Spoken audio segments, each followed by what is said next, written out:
Happy Fed Day. Yeah, that's right. The Fed met today. They cut rates a quarter. That's what everybody's expecting. Kind of a lot of noise about nothing to some degree. So here's what I thought was very funny. So let's get into this. And by the way, today's stuff, I mean, this is really good stuff. I didn't, matter of fact, I had a lot of other stuff I was planning to talk about, but one of my folks put all this in there. I was like, this is really good. So stay with me here. A lot of stats coming your way that I think are really interesting. But basically, Jay Powell was like, "Hey, I feel good about the economy, and by the way, Trump can't fire me." So I thought that was really funny. So he basically just reminded the American folks that Trump, he's not going to resign if asked to get out of the office. So um, feeling good about the economy. I haven't read all the meeting minutes yet, so full disclosure there. That's not necessarily a great thing. I mean, obviously, we're looking for a soft landing. However, the concern now is the market has shown you here. Look at this. Remember, down is bad. Red is bad. This means higher mortgage rates. So for the last month and a half, you can see that just market's been taking it on the chin, the mortgage-backed securities market, because again, they're fearful of inflation. If the Fed or if whoever comes in, green, blue or red, doesn't matter. So now it's red, right? They feel like if to make America great again, that if Trump's going to do all kinds of tax reliefs and all this other stuff that stimulates the economy, then that's inflationary, and that means the Fed will not be lowering rates. And if the job market and everything's still just okay right now, it doesn't take a lot to have that fuel get added to the fire to make it great, and all of a sudden inflation starts running away, and then you get higher rates for longer again. So this hope, dream, and wish of rates coming down, I don't know what's going to happen. And so I've had a lot of phone calls today, as you can probably imagine, saying, "Hey, rates are lower. Let's go." Well, check it out. The green bar on the far right, that's today. And yes, it's been a good day. Heck, we'll take that. But check it out. I mean, it kind of just yesterday was a bad day when, the US presidency was finalized, stock market did great. And all of a sudden we just got kicked down, kicked around, and all of a sudden kind of came back a little bit. So at the end of the day, guys, to make the point, rates are still sitting in that high six, low seven. And that's with typically it has somewhere around zero point 0.8 to 1 point attached to it. I'll be surprised. I made the prediction earlier this year that rates were going to be mid six. About 6 weeks ago, I looked like I was going to be very wrong. Who knows? Maybe I'm right. Time will tell. We'll see what happens. On to just cooler things that are stats. I thought this was really interesting. The light blue colors. There are, for the most part, as a whole, inventory, meaning houses for sale, housing inventory is actually still down about 20%, 21% below the 2019 levels, meaning pre-COVID. So that's all the browns you see. However, there are, what is that, 8 states, it looks like, 8 states that have inventory higher than COVID. So you kind of got this from Idaho down. There's Texas, 13%. We're winning. I don't know if that's winning, but we have more inventory than we did in 2019. But Texas also has had a ton of people coming to it, right? So we're not winning. Tennessee beat us out by a point.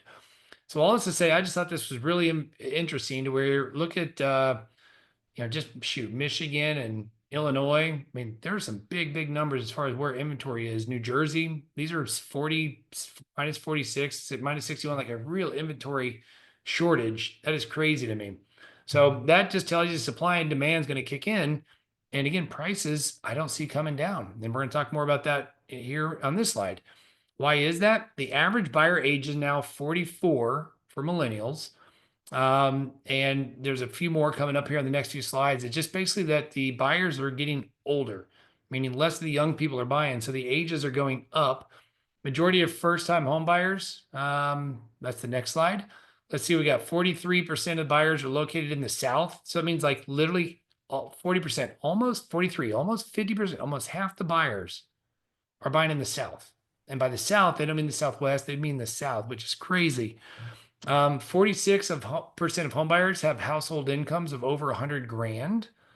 So that's, more than the 37%, meaning of course that makes sense because affordability is tough, right? Prices keep going up, rates are up. So it's people with the higher incomes are buying the homes. Down payments, the point I wanted to make up here is that 48% of buyers, so call it half, are putting down less than 20%. I was surprised by that. I thought that'd be higher.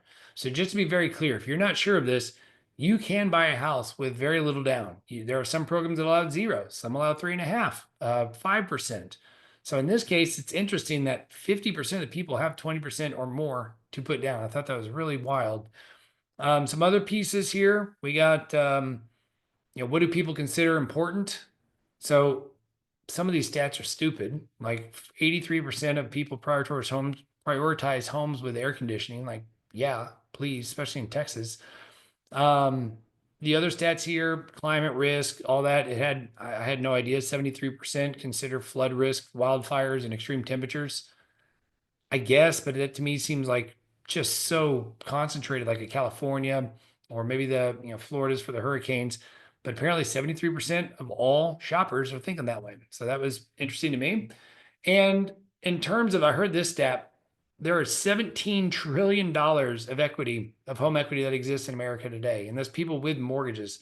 So I thought that was just an amazing, astounding number.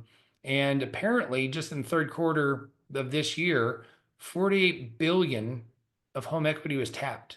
That's crazy. That's just a big, big, big number. But obviously, when you're talking 17 trillion, not that big a deal. So as credit cards, if people are paying off credit cards and doing all this, I forget the exact stat. And I wish I'd put it in here, but I want to say each person, each person has $38,000 of debt. And so if you figure a household has two people in it, on average, it's over 70 something thousand dollars of debt. Now, that's excluding mortgages. So you can understand why people are taking money out to pay off other things like credit card or revolving debts, or maybe even car loans or mortgage, or the car payments are $1,000. So it makes sense. So if you know somebody looking to do that, again, yes, rates are elevated. I think they will come down, but it may be another 6 or 12 months before we see that. So if somebody has this cash that they need to tap to pay off these bad debts, then we can do that, and they can always refinance later. Because I promise, from a cash flow standpoint, there's a lot of good options out there that folks should look at. Average age of the U.S. home buyer, this is what I was alluding to earlier. It's now up to 38 years old instead of the 35 years old from last year. So people are getting, that's first time buyers, I beg your pardon. The average age of the normal home buyer, meaning not the first timers, has hit 56. That's up from the age of 49, meaning young people are not buying. And again, a lot of it's that affordability. But I won't bore you with all these stats. I love it. So if you want to push pause and check all these out, more power to you. This is the demand with first-time home buyers. This is Freddie Mac showing you just kind of what that looks like as far as, we're up 20% from 2024, but that kind of makes sense because if you don't, and again, I did put the population graph in here, but we just keep getting, all these millennials are coming of age. They're all hitting that early to mid 30s. So they're going to be the home buyers. So it makes sense that they're going to just have more and more first-time home buyers come into the market than normal. Let's see what else we got here. Job reports. It was supposedly a stinker. So it allowed the Fed to come in and, cut what they did, but they cut the expected 25 basis points. They think one more cut's going to come in December, and then they may push pause for a while. So it's kind of old news, but there you go. Top 10 affordable cities that may become $1 million markets in the next 10 years. So I thought this was real interesting. So if you're going to buy a home somewhere, if you can move to any one of these 10 places, chances are if you bought it and you lived there for a decade, you're probably going to do well. Per realtor.com, they think this is going to happen. It was interesting, like Boise, you end up moving there from 464,000. I thought it'd be more expensive there, but 464,000, and supposedly they think it'll be worth 1.1 sometime in 10 years. So not a bad place to be. If you like snow, at least in the winter, I don't. So that's why I'm in Texas. But those are some stats. You guys can look at them over there if you want. And then I love me some Warren Buffett. I know most people do. The reality, he says, if 800 companies paid taxes like his company, meaning Berkshire Hathaway, no American would even need to pay federal taxes. So while that's a just mind-blowing stat, and I get it, there's not 800 Berkshire Hathaways in the United States. Maybe there are, I don't know. I don't know what he pays, but he pays supposedly over $5 billion in taxes. But that's just really wild to think that if you really hit corporations for that much money, nobody would have to pay taxes.